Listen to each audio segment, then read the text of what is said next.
Sholat isya, sholatnya sempurna. Khusyuk. Khusyuk apa khusyuk?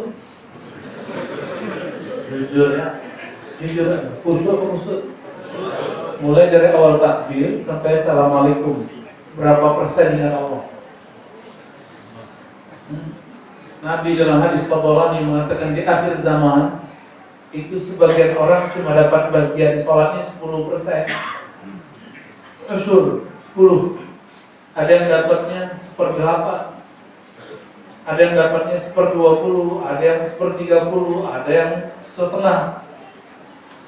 Gak dapat semua. Itulah makna ayat tadi. Tapi orang munafik merasa sholatnya diterima, merasa dirinya sholat. Maka nanti kalau pulang subuh-subuh tuh, itu ujian akal masalah. Subuh-subuh kita keluar ke masjid. Pas balik dari masjid kita lihat, kok tetanggaku belum bangun ya? Munafik. Terbersit rasa sok suci, lalu mengatakan tetanggaku munafik. Kan ada hadis dua sholat yang berat bagi orang-orang munafik. Al-Isya wa subuh. Isya dan subuh. Tetanggaku munafik. Berarti dia sudah merasa sholat. Ini gawat ya. Hati-hati Pak ya. Di tahun-tahun sebelumnya cuma karena beda coblosan itu bisa nggak nyolatin sholat orang kalau mati. Ini gawat itu. Itu berbahaya sekali. Di mana ulama-ulama Ahlus Sunnah saat itu? Bingung saya bingung melihatnya. Tapi mereka pada takut dibentak jamaah, takut diturunin dari mimbar oleh jamaah. Ya salah. Saya mau tanya sama antum, ada nggak di kitab fikih nyoblos? Ada nggak di Quran beda partai, beda pilihan, beda iman? Nggak boleh disolatin. Menyedihkan sekali. Kemana ulama-ulama Ahlus Sunnah kita? Semuanya termakan hoax. Yang dulu hoax itu pernah diperlakukan kepada para sahabat Rasulullah, sehingga Sayyidatuna Aisyah perang dengan Sayyidina Ali, Sayyidina Ali perang dengan Sayyidina Muawiyah. Sahabat perang kena hoax. Mau nanti diulang lagi 2023, 2024. Beneran? Mau janji? Nih coba ingat kata ini saya ulang-ulang dimanapun sekarang. Beda politik bukan beda iman. Coba ulangi. Beda politik berarti beda iman. Ya. Kenapa? Karena dalam ajaran Ahlus Sunnah, coba buka semua ayat, semua hadis, semua kitab-kitab Ahlus Sunnah, tidak ada di situ syarat Ahlus Sunnah itu coblosannya sama, partainya sama. Enggak ada. Aisyah masih Ahlus Sunnah enggak ketika berperang dengan Ali?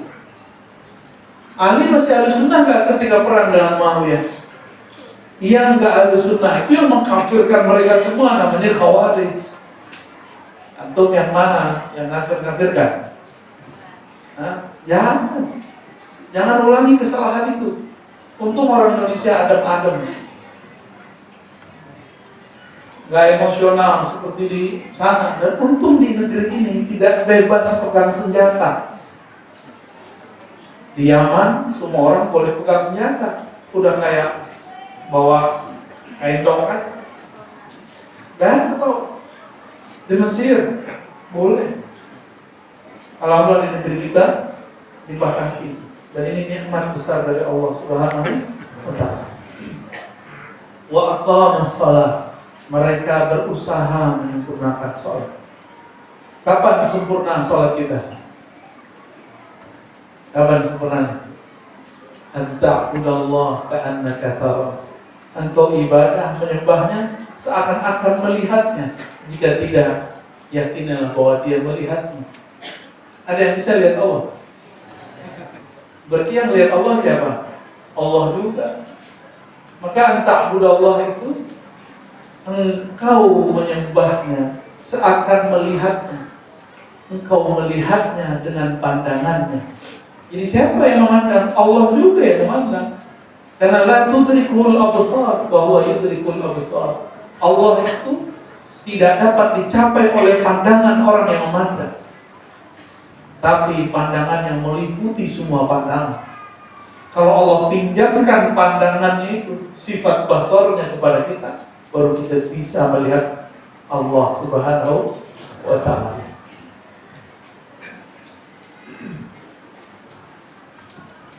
Kemudian wa aqamas shalah, ayat berikutnya apa? Kalimat berikutnya wa ataz zakat. Ata memberikan, mendatangkan, menunaikan az-zakat, zakat. Harfiah zakat apa artinya harfiah zakat? Az-zakat bisa berarti pembersihan. Tapi zakat juga berarti an-numu, tumbuh. Maka setiap kali orang memberi, secara zahir hartanya berkurang, tapi secara hakikat di sisi Allah hartanya bertambah. Gak percaya tuh tanya sama orang yang sering ngasih-ngasih, berbagi. Tanya sama dia, kenapa dia ngasih gak pernah miskin-miskin?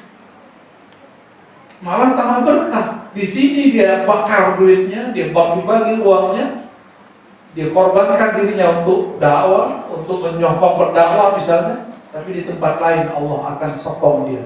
In tansurullah yansurkum. Jika engkau menyokong Allah, membantu Allah, Allah akan membantu. Jadi kenapa kita belum dibantu Allah?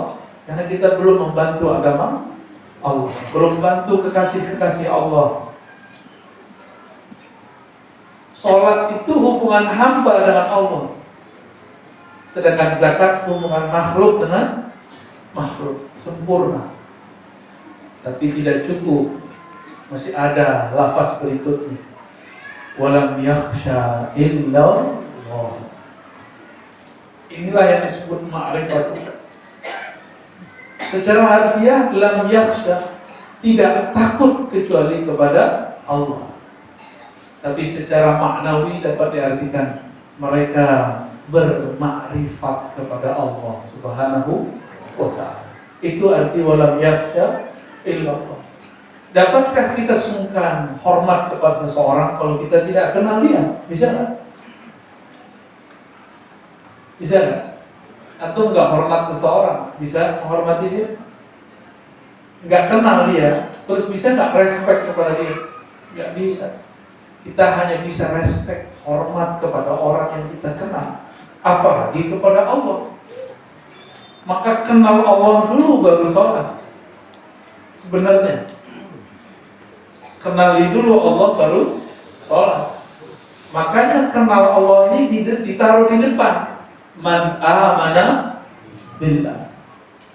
Siapa yang percaya kepada Allah, percaya dimulai dengan iman, ditutup dengan takut. Maka makrifat itu diawali dengan percaya, diakhiri dengan takut. Takut kepada Allah Subhanahu wa ta'ala. Inilah yang disebut oleh Allah Subhanahu wa ta'ala orang-orang yang sanggup memakmurkan masjid. Makmur itu ternyata bukan bahasa Indonesia, itu bahasa Arab. Amara, ya'muru, umran, amran, bahwa amirun wa dzaka ma'murun, dimakmurkan, diramaikan, dipanjangkan, diluaskan. Maka masjid yang luas itu bukan masjid yang luas secara fisik, tapi masjid yang dimakmurkan oleh orangnya. Ayat itu sebenarnya ada hakikat di dalamnya. Siapa saja yang Allah takdirkan memakmurkan masjid, sudah tertulis namanya pada masa azaliyah. Jadi Bapak Ibu ini sudah ditulis namanya. Jam sekian, tanggal sekian, dia duduk di masjid-masjid itu. Sudah ditulis Pak semuanya. Semoga nama ini tidak dihapus dari sini. Amin.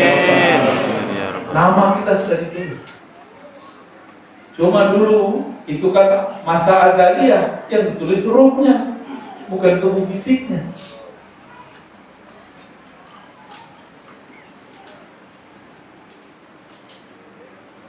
Dalam sebuah hadis Imam Tirmidzi disebutkan bahwa Nabi SAW, kata Abu Sa'id Al-Khudri, bersabda, "Man ya'tada atau man yata'ahada," ada dua versi riwayat, "ilal masjid idza ra'aitumur rajul yata'ahad lil masjid fashhadu lahu bil iman." Jika engkau menyaksikan seseorang yata'ahad, dia terikat oleh masjid, terpikat oleh masjid, oleh Al-Imam Al-Mubarakfuri, yata'ahad diartikan dua hal: memakmurkannya dan berkhidmah di dalamnya. Ini kalau nggak bisa khidmah besar, ada sampah ini masukin. Al-Imam Al-Bukhari, Imam Salafus Saleh, pengarang Sahih Bukhari, itu imam hebat. Dia kalau jalan, tangan sama kakinya dicium sama Imam Muslim. Gimana? Tangan sama kakinya dicium sama Imam Muslim. Itu imam ahli hadis. Di Indonesia orang cuma sungkem doang sama bapak ibunya disebut syirik. Canggih orang Indonesia. Katanya si ustadz ini ikut sunnah. Kita tanya sunnah siapa? Sunnah Imam Bukhari. Padahal Imam Bukhari membolehkan cium tangan dan kaki dalam tradisi orang-orang Bukhara dan Persia. Bahkan tradisi Nabi Sallallahu Alaihi Wasallam. Nabi mengatakan, siapa yang khidmah ke masjid, itu maknanya fashhad lahu bil iman, saksikan bahwa dia beriman. Makna kedua, siapa yang engkau saksikan, engkau lihat bahwa dia ini terikat hatinya di masjid, fashhad lahu bil iman, maka jadilah engkau saksi bahwa dia betul-betul percaya kepada Allah Subhanahu wa ta'ala. Betapa hebatnya umat Nabi Muhammad, tidak bertemu Nabi Muhammad tapi percaya kepada Nabi Muhammad Sallallahu Alaihi Wasallam. Betapa hebatnya umat Nabi Muhammad, percaya kepada Allah tanpa